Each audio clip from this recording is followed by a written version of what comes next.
Yo, happy Friday, everybody. Nice to see you. What is going on, my friends? It is Friday, so you know what that means. Market is officially done for the week, and we are here live on Technically Options. My name is Brad. Thank you so much for tuning in tonight. We are really looking forward to another evening of options discussion. If you are new to the show, let me real quick just kind of go over what we do here. Give you a little bit of an understanding of what we are trying to help you with. My name is Brad. I am the host of Technically Options here on Benzinga. We are an options trading show. We are primarily discussing how to succeed as an options trader, how to become a better options trader by using technical analysis, by using unusual volume, by using Greeks, by using all of those basic fundamental things that you need to have in your toolbox as a trader. That's what our goal is here on every Friday night. And if you are new, thank you so much. Just a big shout out to all of our viewers that have tuned in already. It's nice to see you guys. This was a good week. Depending on how you traded this week. It's Friday nights are always kind of tough. This was the first Friday in a really, really long time that I did not have any options that expired today. Your boy is changing. He is changing. All right. Now let me kind of explain what I mean by that, because if you've not watched me before, you don't really know what I mean by that. I am a full-time options trader. And when I say I'm a full-time options trader, I literally mean I am a full-time options trader. I trade only options. I really don't trade commons. Not that I will not trade commons, but I have not traded a share of a stock in. It's been a really, really long time. So I focus primarily on options. And as you are watching the show this evening, let me just kind of give you a quick understanding of what we do and to kind of get you a little bit more understanding of what we're trying to accomplish. Feel free to ask any questions. I will try my best to keep up with the chat. I am monitoring the chat. And if you are wanting to know a little bit more about something that I talk about, please feel free to ask a question. And then at the end of the show, normally we have about 10 minutes left. We always try to answer any questions, or we try to go over anything that was not clear during our show. So save those for the end if you are, if you have something that you really want to talk about, but feel free to drop it in the chat. I'll try to get to the questions as much as I can. Now that we're starting to get, we're getting a little bit more traction. We're getting a little bit more traffic on the show. The last weeks, I think we've basically just been spending a lot of our time in the chat asking and answering questions and talking about different tickers and stuff like that. So if there's a specific ticker that you are interested in learning more about, please drop that in the chat. I'll try to get to it as we move throughout the show. But basically what we're going to do tonight is we're going to continue talking about what we have been for the last couple of weeks. We have been going over some of the unusual activity. That's my big trading style. I am a big fan of trading calls and puts that are on the unusual options activity list. I am so basically when I am trading on a daily basis, one of the main things that I follow is the options flow. And if you're not familiar with what the options flow is, it's basically just a running list of all the options that are traded throughout the trading day. I follow those almost all day long. That's how I trade. Okay. Now that might not be the way that you trade. Okay. But that's how I trade. So, a lot of us, we have our own styles and things like that. I always just like to say this at the beginning. If this style doesn't work for you, that's perfectly fine. Listen, I'm not going to claim that I have this system figured out. I'm not going to claim that my style is perfect. Nothing like that. Because I know a lot of times when I start talking about technical analysis and options trading, or even if I start talking about technical analysis, people are starting to chirp back and say whoa, it doesn't really matter now because, but yeah, it does. Technical analysis matters. And for you to make it in a long-term trading career, that's something you need to understand. So we are going to teach you the basics of technical analysis. We're going to teach you the basics of options trading. We're going to go over volume. We're going to go over price analysis and things like that. But most importantly, we're going to pull specific tickers out. And we're going to look at contracts that traded on a larger volume and figure out what that is telling us and what we could do as far as, picking our plays for next week. As you guys know, today's the 16th. Today's the third Friday. And every third Friday of the month, what happens? Options expire. So if you were following along today, you probably saw some pretty strange price action. And I did, at least. And so I don't know if you guys did or not. I saw some pretty strange price action. And what do I mean by that? So basically on Fridays that the options expire, there's two options, or there's two expirations for options. Options expire weeklies or they expire monthly. And so every option, if there's an option contract available for the ticker, because some tickers don't actually have options. I don't know if you guys know that or not, but some tickers actually do not have any options that are available. Every option has at least monthly contracts. Monthly contracts are the third Friday of every month. Then you have what's called weekly contracts. Weekly contracts are on the bigger tickers, the Apples, the Triple Qs, SPYs, Teslas, on and on and on and on. Every big volume ticker has weekly contracts. Weekly contracts are designed for day trading. They are more volatile. There's more volume. The price action is crazy. I always joke, for example, with Tesla. On one candle with Tesla, you can either go homeless or you can go to a mansion. It just kind of depends on how you get in. And there's a lot to be learned with weekly options. That's what I trade a lot. Because again, I'm day trading, I'm scalping, I'm exiting positions really quickly. So a lot of my option trading are weeklies. Now, that's fine if you don't trade weekly options. Antonio just said tech surprised me this week. Let's actually just pause all of my other thoughts and let's talk about that for a second.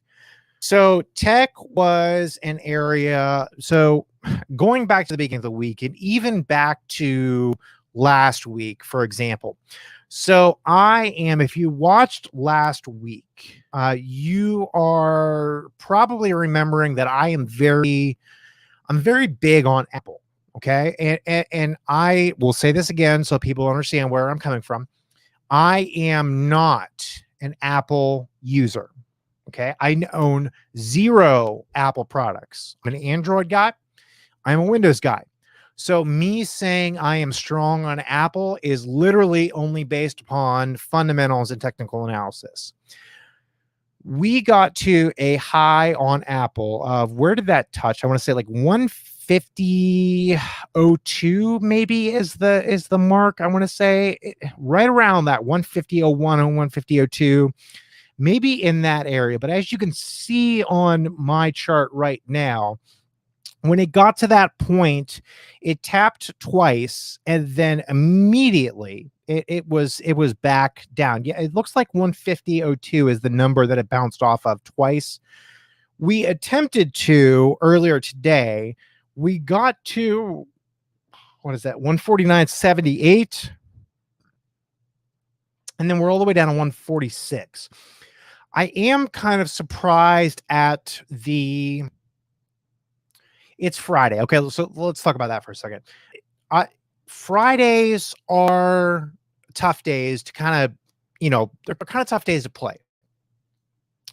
We have Fridays, normally you plan on half day. After 12 o'clock, after the lunch break, normally volume is dying down. Again, it's Friday. Most of the market makers and the big funds and stuff like that, they're done at lunchtime on Fridays. So it's tough to kind of really get a full day of trading in on a Friday. It's even tougher when you have options that expire that day. So that's why I kind of have the mindset that when I have a weekly option, I'm not carrying it into the same day expiration. So for example, any of the options that I traded this week, I did not have any that were still open AMC came up. Sorry. I did not have any options open this morning that were expiring today. Now, prior into the week, I did have some options that were expiring today. However, all of my options that I have open right now are either expiring next Friday or much later. Apple is one of those big stocks that I have a lot of options that are open. They're farther down the line. I have, I believe, one call. I have a 150 for next Friday. And then after that, I'm all the way into September with some 150s and 160s and stuff like that. I just think like the Apple's in a clear trend. And zoom out on your chart. That's another thing that I kind of wanted to talk about tonight too, was I have a lot of people that talk to me about when we talk about time frames and things like that, people are real quick to use like the 5 minutes and the 3 minutes and the 1 minute and stuff like that, because it seems to be like, when you start to, somebody said, what are the indicators you have on your chart? Great question. Actually, let's talk about that first real quick before I go any farther, so we can, everybody's on the same page. So I use TradingView. TradingView is my main charting platform. It was actually my only charting platform, I should say. TradingView is, I'm not a, I don't work for TradingView. I'm not sponsored by them or nothing like that. I really like the software. I think it's, I think it's one of the best. It depends on what you are looking for as a trader. Sometimes when you are first becoming a trader, it's real easy to get distracted with all the stuff that's going on as far as like apps and stuff like that. It's real tough to, like, there's so many that you can get caught up with. It's real easy to just sort of like focus in on that stuff and not care about anything else. I like TradingView. I've used literally every platform. For me, TradingView works the best. Okay. So, it might not work for you. You might actually just use your charting platform that the broker gives you. I don't. I use TradingView. I store all my charts here. I think it's the best. So I am using TradingView. I have basically two main indicators that you will see at all times on my chart. Number one is you will see this volume profile on the right side here. Basically, and another thing I always tell is my candle colors are different. Don't pay any attention to them. It doesn't matter what color you make your candles. You don't have to make your colors red and green. You can make them whatever color you want to.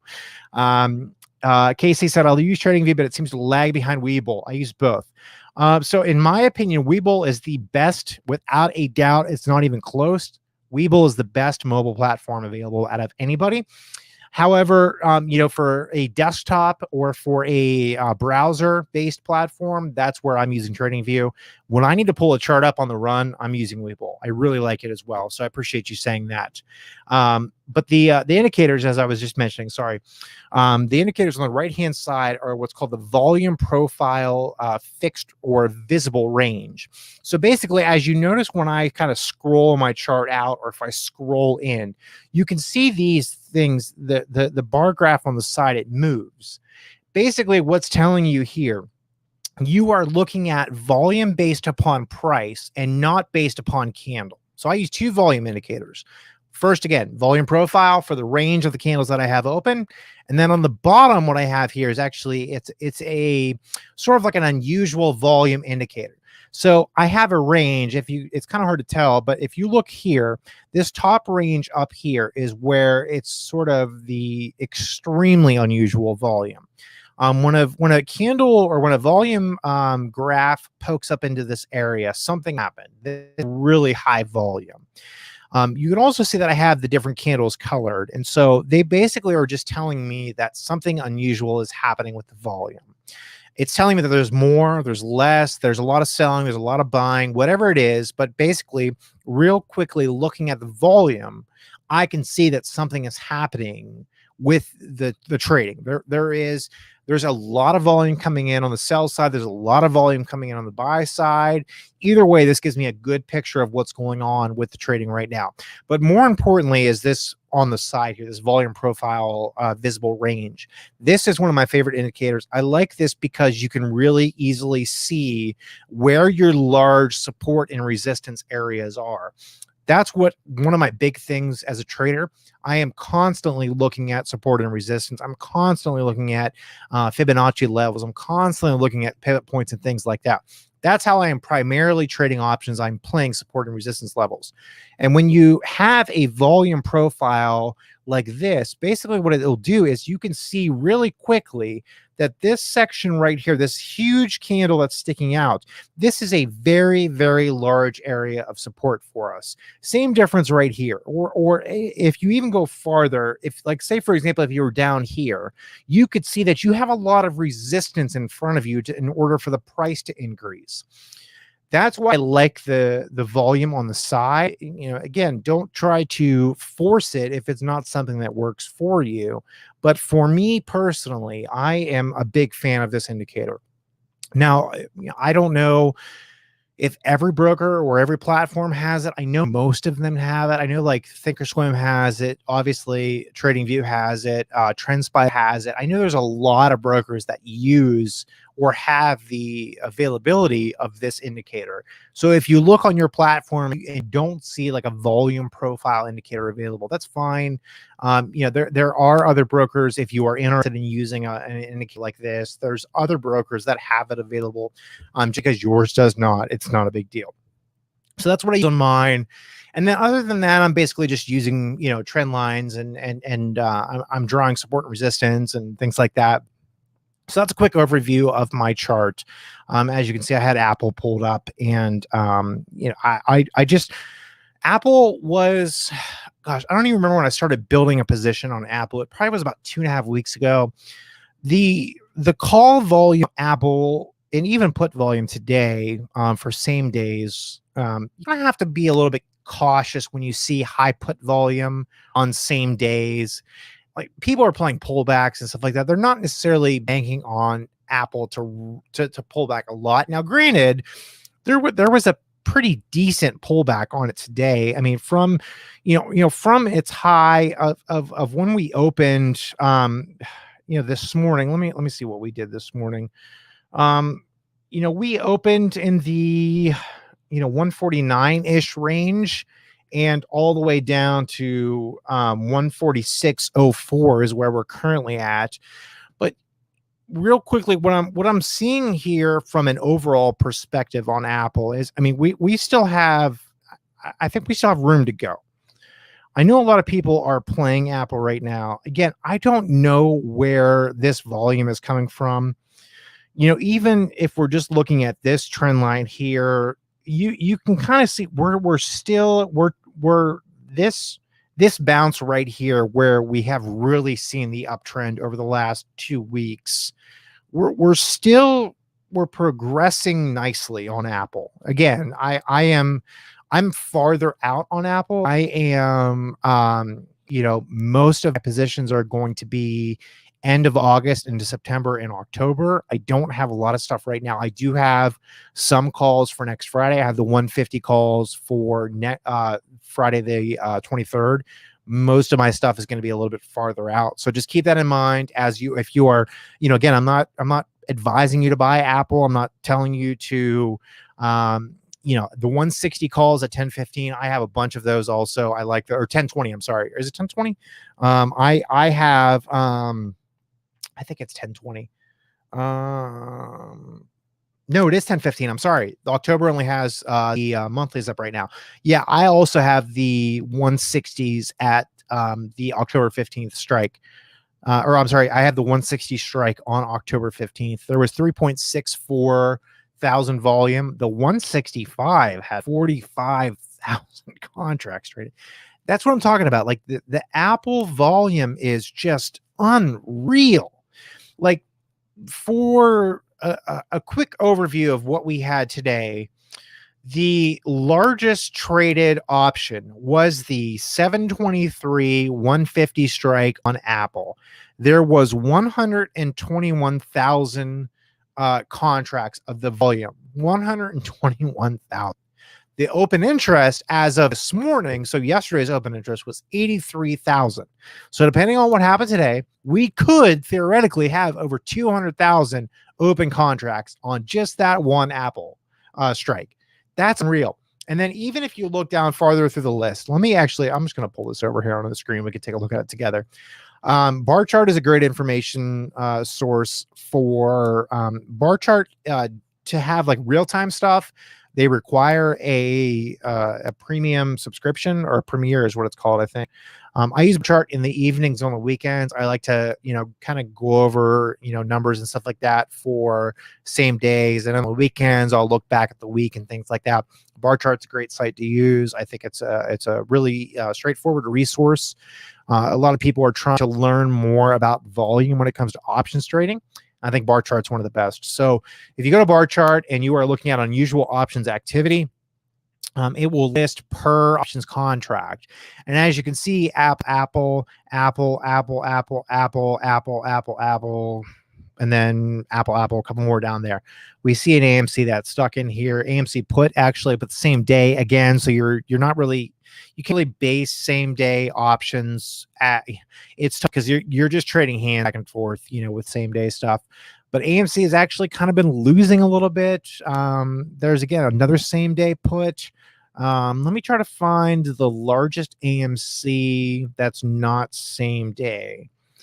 AMC, there it is. Okay, so the AMC 723, the $40 call had 22K traded compared to an open interest of 7,700. Depending on where you're at with AMC, I personally, I'm not going to get into a big discussion of AMC because there's more important stocks to talk about, and I think we could better we could put our money in better places. I think AMC is nearing it. I think it's again, I don't want to get into a big discussion about AMC. I don't want people to light me up in the comments like they do every single week.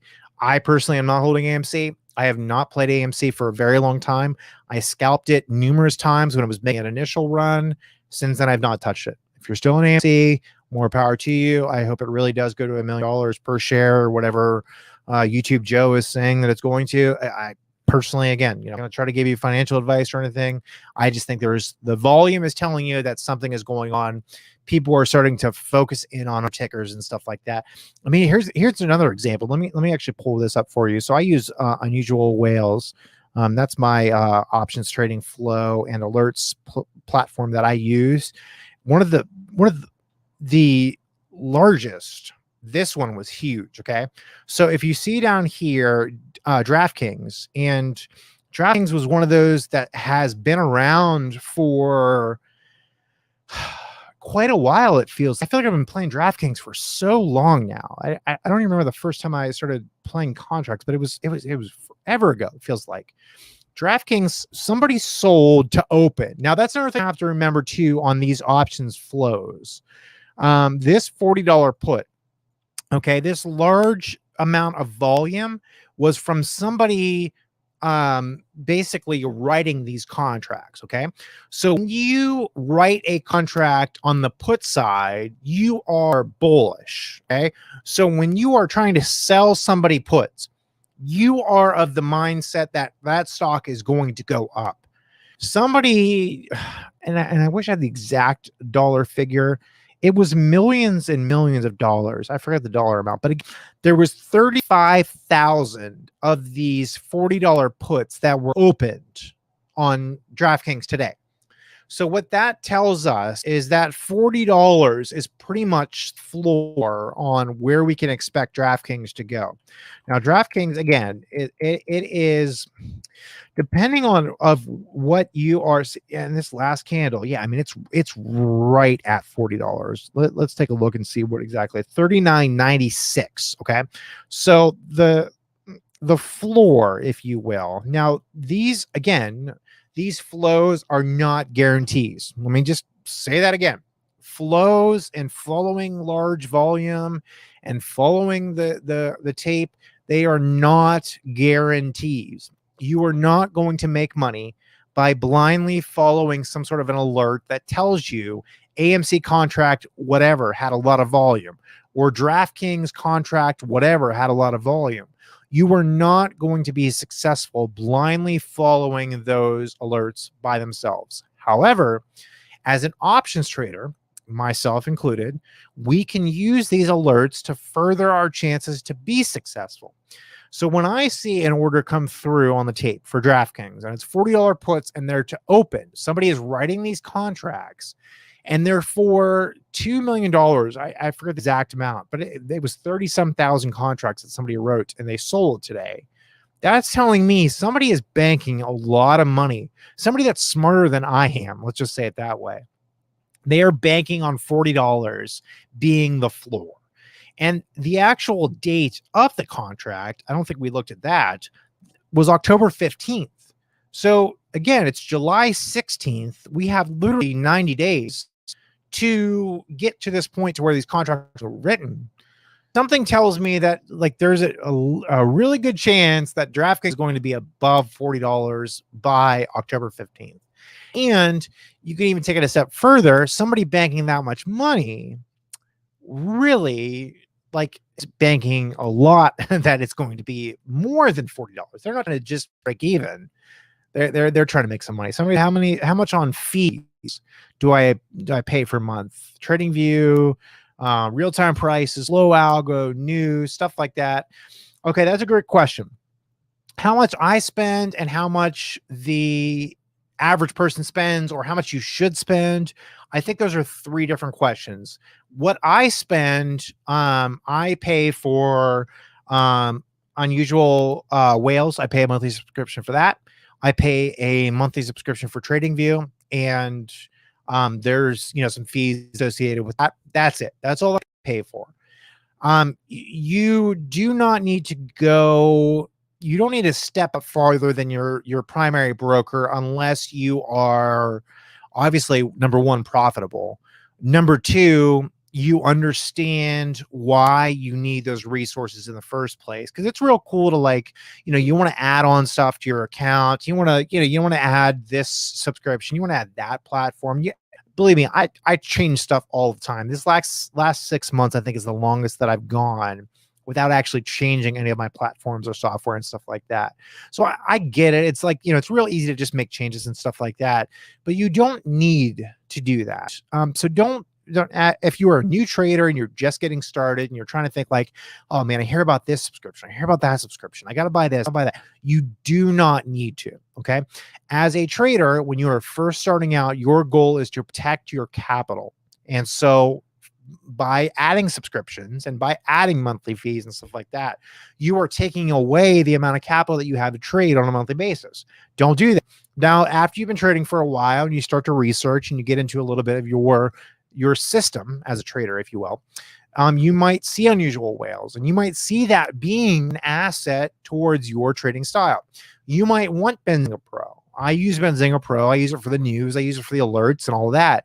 Again, that fits my trading style. I can justify having software or having subscriptions added onto my account on a monthly basis because of my income and stuff like that. You do not need to have all of this extra stuff. You can start with a basic brokerage account. You can start just by depositing some money through your broker and trading that way and learning that platform. You can, by all means, do that. You do not need to have all this add-on stuff. Personally, for me, I use this stuff on a regular basis. I use it daily. I use it all the time. So for me, this is something that I use, and it actually helps me on a monthly basis. That's why I have it. So to answer the question, I mean, I'm under $100, on subscriptions and stuff like that per monthly basis. Between the services that I pay for, I'm under $100.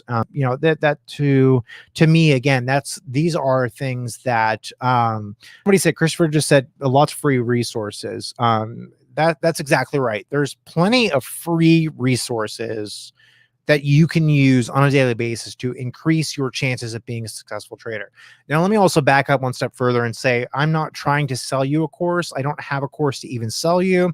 I have a free Discord room. I have free mentorship. I do everything I can for free. I'm not trying to sell you a course. I'm not trying to get you to subscribe to one of these services. That's not at all what I'm trying to do. I just am telling you, me as a trader, what I use. And a lot of the times I'm using these free resources. I just showed you on Bar Chart. Bar Chart is one of those sites that I use consistently. I use it every single day, and I use the free resources on that. So as you are developing yourself as a trader, Okay, remember that. You do not need to have every single subscription service available just to start trading. You don't. Yeah, I wouldn't even concern yourself with any of that stuff for a very long time. Unusual whales, for example, when one trade, one contract or whatever pays for my monthly service. So for me, it's such a small little blip on the radar that, again, I use the service. It's part of my trading strategy. It's part of my trading style. So obviously it makes sense for me to pay for a subscription to have this. Again, it might not work for you. That's fine. It doesn't have to work for you. That's the great thing about trading. Okay. There is not one strategy that works for everybody. That's the thing you have to remember. There is not one strategy that works for everybody.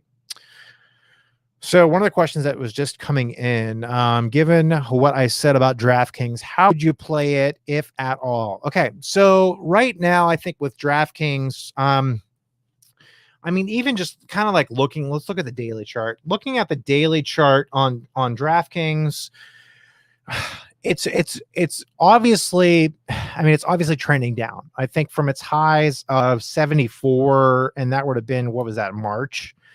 If you look in the March era of DraftKings is an ARK stock. It's Cathie Wood stock. It is one of their favorite tickers, and they caused a lot of volume to come in. I'm not saying they were like pumping the stock or that's not at all what I mean, but Cathie Wood started to gain a huge following, and people started to buy the stuff that she was buying or the stuff that ARK was holding. DraftKings was one of them. As you can kind of see, DraftKings has not responded well since it was at a high of 74-ish. We'll just call it $74. It's not responded really well. Right now, we're in the area of we have to look at DraftKings as like, what are they offering as far as like what's different than Penn? Because like Penn, for example, if you're not familiar with Penn is sort of it had an all-time high of 141. Penn is a larger company. It has a larger market cap. It has more of a they have actual physical sports books and things like that. DraftKings is more of a app.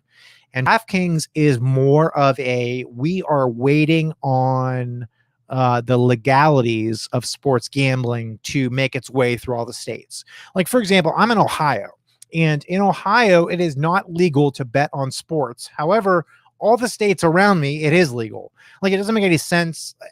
Again, I'm not going to get into a whole big, gambling discussion or things like that, but just trying to use DraftKings as an example of why it's not gained that traction that we were expecting it to. And I think that's because it's not a national company as of yet. Like its whole business model is working when more states adapt legal sports gambling. Now, DraftKings has some of those ticket plays that you can do. You can do like daily fantasies and stuff like that. That's not where they're making their money. They're making their money on the sportsbook section. Same thing as it is with Penn. Penn's making its money on the sportsbook section. DraftKings right now, if you were to take a position, I am of the mindset that we've still got a long way to go of DraftKings. I think once we get into this is kind of the weird season for sports. If you are, a sports fan right now, I don't even know what sports are going on. I only watch golf, so I don't even know what sports are going on right now. Basketball just finished. It's about to be finished. I think the finals are still going on. Football doesn't start back up again. We have baseball right now, but the sports scene is sort of lacking. We're kind of in that like waiting period for football to come back around. And obviously it doesn't take much to like look around and see that football, the NFL and college football is the largest moneymaker when it comes to sports betting. And so right now, obviously, we're seeing like Penn, for example, and DraftKings and any other similar stocks are pulling back. Why is that? Because there's not a lot of demand for that right now. Once we get a little bit closer to October and September, when that season starts back up, you might see DraftKings start to go back up. Another thing that you can look at too with DraftKings is there's these little pops every once in a while. Okay, so for example, right here, it bounced off this $40 range really nicely, and it went all the way up to about 55. From a 40 to 55 play, that's a 15-point gain. That's a really good play. you can catch kind of these. And same thing, for example, right here, bounced off about 44.50, had a high of 53.37. So there's ranges inside of DraftKings. We can see it all over. There's numerous spikes. There's numerous solid bottoms. There's plenty of places that if you are interested in like if I was playing DraftKings, let's say, for example, I don't have DraftKings right now. I have played it numerous times. I've long held it. I've held it in a portfolio and I've day traded it. There's plenty of places that you can go with DraftKings to get, some action, stuff like that. I am not currently playing it. However, if I was playing it, I would start to look at the October calls. Let's take a look here and see actually what we have in October on DraftKings.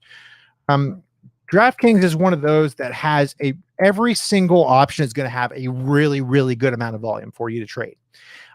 This right here is huge, huge. Okay. So right now DraftKings is at $43.65.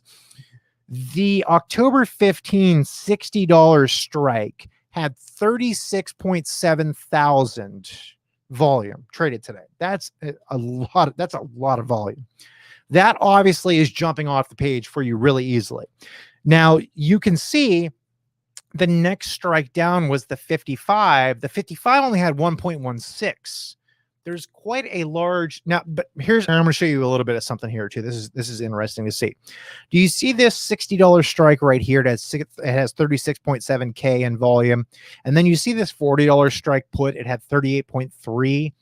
Those volumes on a contract that is so far out of the money, those things were probably paid together, a big amount of the volume, whether it be for a calendar spread or a put spread or a debit spread, whatever, any other strategy you want to talk about.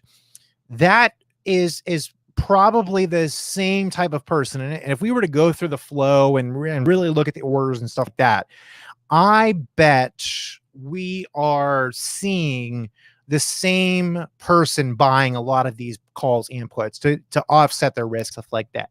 Somebody said September calls on DraftKings for football season. Again, I mean, I'm thinking that DraftKings is going to see a spike in September when fall comes back around. Plain and simple. DraftKings has been around long enough now to where they're a solid name. Okay. They're a good company. They've proven it in their earnings calls. They've proven it on their balance sheets. They've proven it on the amount of traffic that they have through their app. They are a good company. Okay. So take all of those things in. And when you were evaluating if you should purchase a contract for a company, again, I'm not saying that you should. I'm not saying that it's going to.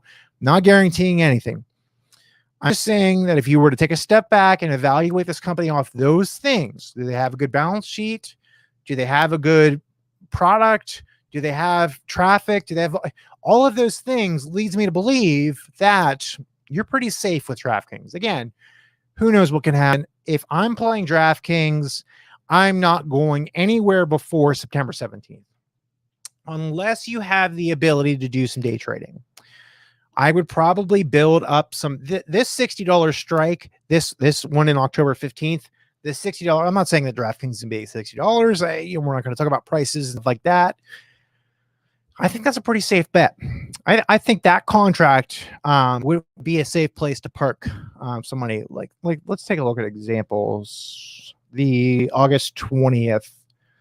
Yeah, we got good volume there too. There's a lot of volume. A lot of volume all over the place with DraftKings. That's the thing. Like with what else do we have here?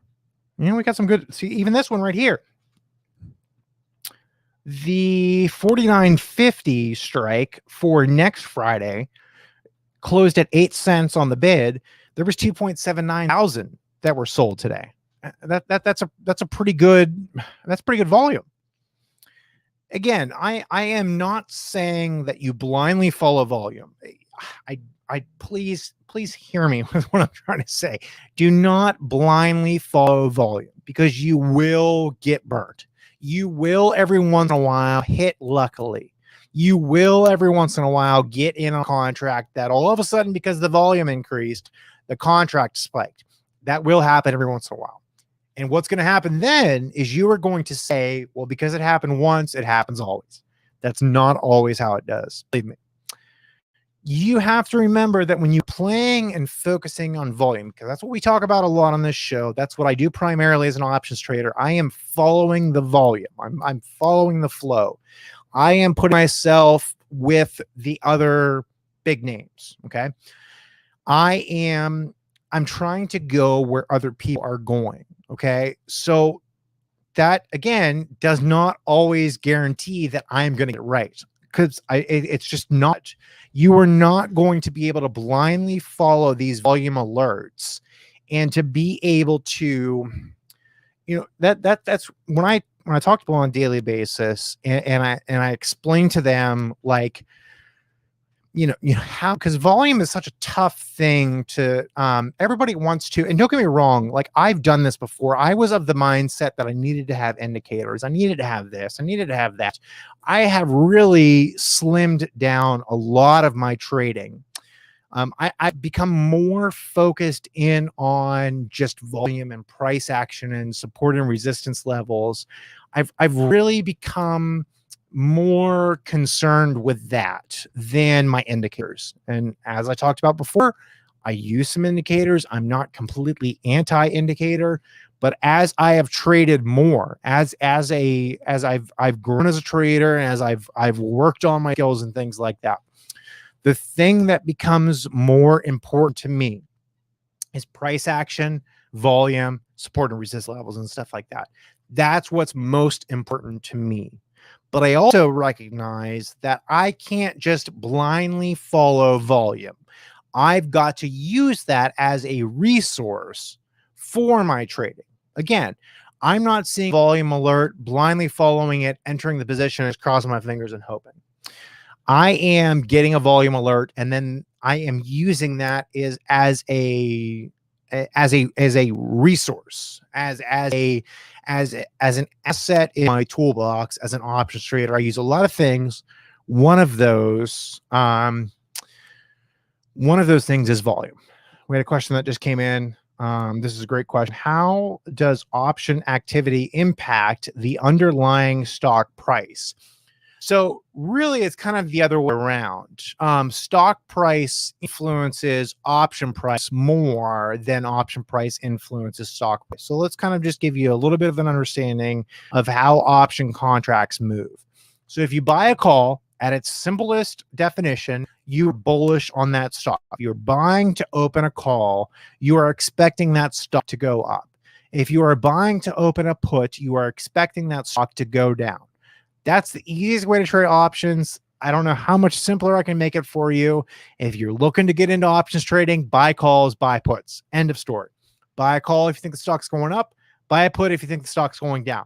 Now, with that being said, there are many other things that actually will cause that contract to move underneath your just picking the direction.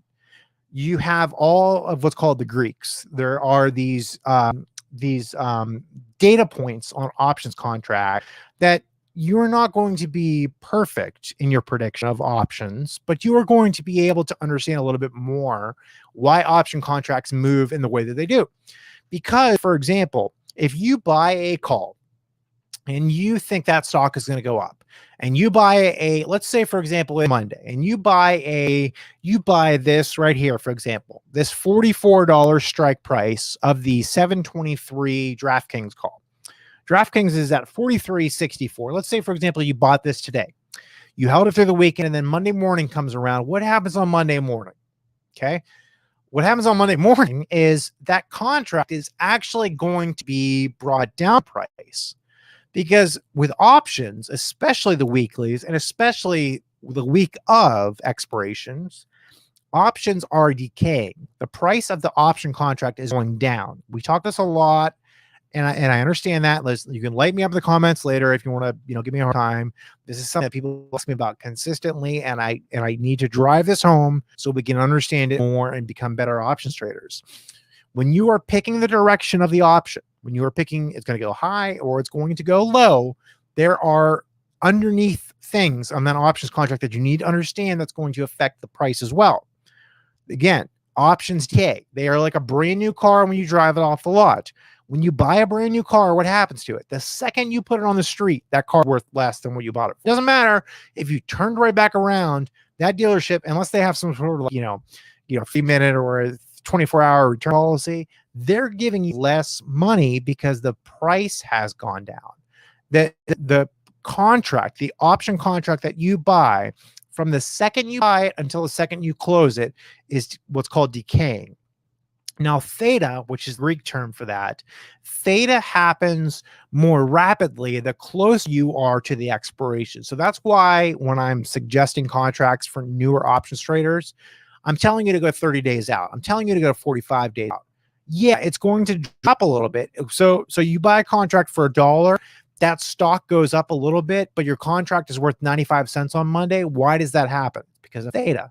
The contract decays in price. The closer you get to expiration, the more the contract decays. So if we're 30 days out, it's not decaying as quickly as we were if we were 7 days out or 5 days out or the same day.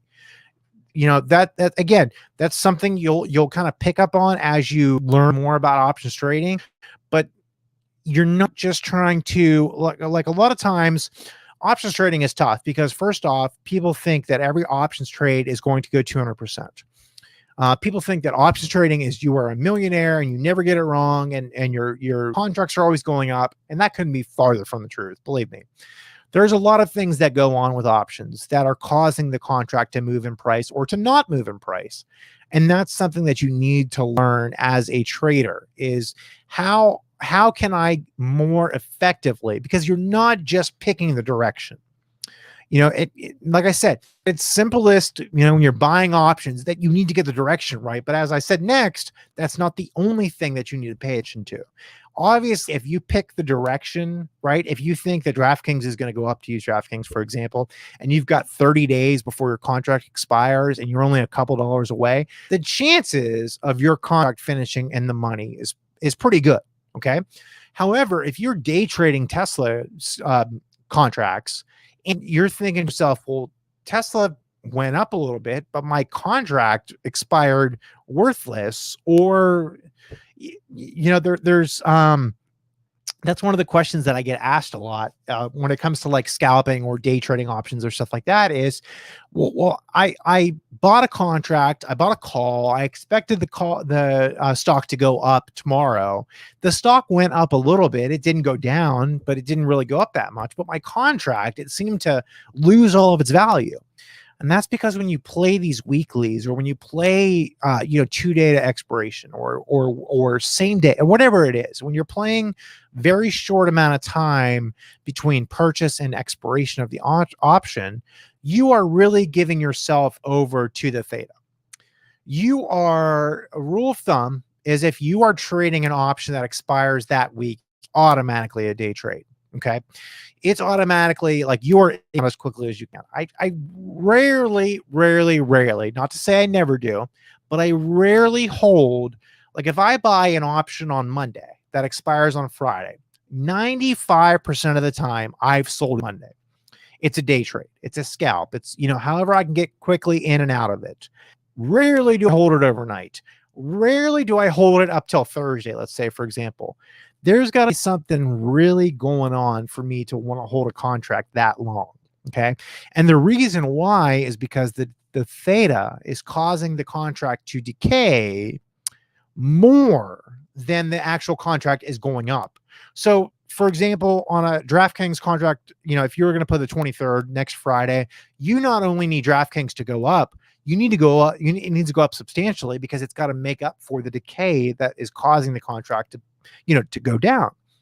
That's why I say, when you are an options trader, when you are newer, okay, when you are a newer options trader, go farther out expirations. You want to be able to see how that option is trading. You will learn why it's going down, why it's going up. You want to be able to get the full, because I'm telling you, there are times on a lot of these contracts, their theta is so high that even overnight your contract will get cut in half. I made a joke once that, you hold on Friday, if you hold calls through the weekend and those calls are green on Friday, chances are come Monday, they might not be green. somebody said, are you better off buying shares instead of options if you're bullish on a stock long term, such as Apple? That's a really good question. Okay. Now, and Chris also said how to play an option like IHRT. That is a month out. Let's take a look at IHRT, iHeartMedia. They must not have, they do not have weekly. So you'd be at the August 20th. The thing that concerns me is the lack of volume. Okay. See these this column right here is volume. Okay. The largest volume is this $25 strike that expired today. There was 116 contracts. August 20th, 14, 48, 11 on these. That low volume is very concerning to me. You have to remember that when you buy an option contract, you have to sell it back to somebody else. So if there's low volume, low open interest, you are going to have a tough time exiting that position because there's not somebody that's trying to get out of the position as well. Does that make sense? So that's the first thing that I look at when I see iHeartRadio. I see that their volume is low. Now, again, that's not to say that's always going to be low. I'm just saying right now, as I'm looking at this stock, the volume is too low for me. I would not enter a position on this unless you are interested in exercising the contracts to own the shares. That is with question that somebody else just asked me. Are you better off buying shares instead of options if you're bullish on a stock long term, such as Apple? That's something that you have to weigh, because if you want to own the shares, okay, if you really want the shares, go options. I think that gives you a better opportunity to buy the shares at a lower price than what you could right now, but also give yourself the chance to profit even more based upon the premium of the contract. Myself as an options trader, I am not interested in exercising. I am not interested in owning those shares. I don't care. Okay. The reason I am entering that options trade in the first place is to day trade it, to scalp it, or to swing it. I don't enter an options contract because I want that underlying asset. There has been 0 times that I have bought an options contract that I've exercised it because I want the shares. Will not happen. That is not how I am designed as a trader. When I buy an options contract, I am buying it because I'm flipping the premium. That's it. So for you, for example, when you are sort of asking yourself, is it better if I buy shares now or if I buy options? Again, that kind of comes down to your, honestly, like if you want the shares, it's most of the time it's better to just buy the shares.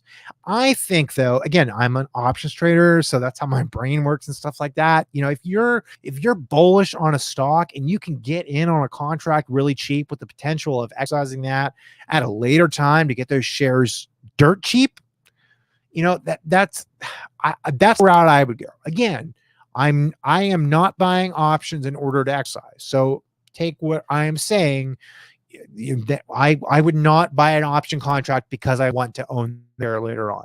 Not going to happen with me. So it's tough. Buying the shares obviously takes a lot of capital. You're going to need a lot more buying power as opposed to buying one contract. That one contract, again, it represents 100 shares, but you're getting it for, $20, $35, 125, whatever the strike or whatever the contract price is, as opposed to buying however many to Apple as it's trading at $146. So, it's like, what do you do? That comes down to personal preference. Again, I am not buying options to exercise them. I cannot be more clear about that. I am not buying options to exercise. I don't want the shares. I don't want anything to do with them. I don't want any commons in my portfolio at all. I'll do options. Again, only do options. Somebody said, please discuss IV. Do you prefer high or low? Great question. IV is this number over here on the right. If you guys can see that, that percentage number represents the implied volatility of the contract. Implied volatility basically says this stock has a X% amount of chance of spiking at any moment, up, down, not just up, but it also can go either direction. So for example, AMC. AMC is one of the ones that has pretty consistently a high implied volatility. Newegg, Newegg is one of the newer ones. It's got a very high, it's got 198% implied volatility. That means there is a very high chance of Newegg going on a run. There's also a very high chance of Newegg dropping. So you have to kind of take that for what it's worth. I prefer, okay, so I don't really have a let's take a look here real quick. Let me see if I can pull like Cisco, for example. Cisco, I have open contracts. The Cisco implied volatility is 21.4%. SPY is something that I play almost every single day. It's got an implied volatility of 17.6%. Higher the IV, higher the contract prices are going to move. Lower the IV, lower the prices are going to move. You are going to see, like, for example, on a Tesla or on a, one of these other really big named stocks that trades on options. AMD, for example, is 41%. Space is 110%. Wish is 109%. Sandal, 212%. Like the higher the IV on the stock, the more of a Ride, for example, 167% is the IV. People are still buying Ride calls. The company is literally a smoke show. Like, it's not even a real company, and people are still buying. Like, it blows my, oh man, I'm fired up. It blows my mind. Ride, if you are not familiar with who they are as a company, I actually live in the area where Ride Lordstown is based out of, so it's very personal to me. Lordstown was a huge plant. It shut down. Ride was supposed to come in there and make these electric vehicles. They've been lying since day one, and yet people are still buying calls on them. Ride is an example of a meme stock that has gotten a hold of the Wall Street bettors, or whoever you want to talk about. It's one of those stocks that, like, it's got volume. And again, I'm not married to these stocks. I can't let my personal bias affect my way of trading these stocks. I've just got to go where the volume is. And for whatever reason on Ride, they have just got eyes all the time on it. So that's like, that's one of those examples of a stock that could go either way really quick. Somebody said, can you explain what happens when a call option out of the money expires worthless? And they also said, can you explain what's the maximum loss when you're out of the money call option that expires worthless? Okay, so 2 questions. We got about, we're actually going to finish up the question. I did not realize it was 6 o'clock already. Holy crap.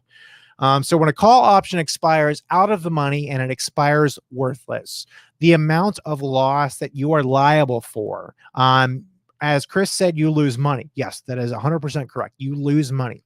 The maximum amount of loss that you have is the price that you pay for the contract. So let's just say, hypothetically speaking, you bought a $20 contract and it expired today out of the money and it expired worthless. Your total loss is going to be $20. Okay, that's it. Whatever price you paid to buy the contract, that is the amount of loss that is your ceiling. You're not going to lose any more than $20. Now, let me also just say, your broker might charge you commission fees. They might charge you some, options clearing fee. Like, obviously, like, those things are going to be a little bit extra. But in its simplest sense, however much you pay for the contract, that's the amount that you are going to lose. Now, obviously, your profit is a little bit different, but when it comes to how much money you are going to lose, the maximum amount is the amount that you paid per contract. Now, if you bought a $20 contract, but you bought 10 of them, now your maximum loss is $200.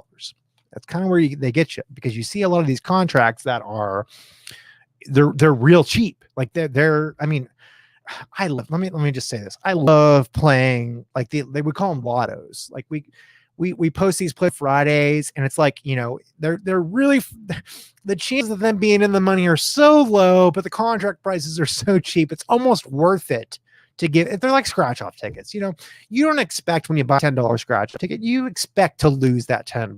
But every once in a while, what happens? Maybe you make 20, maybe you make 50, maybe you make 100.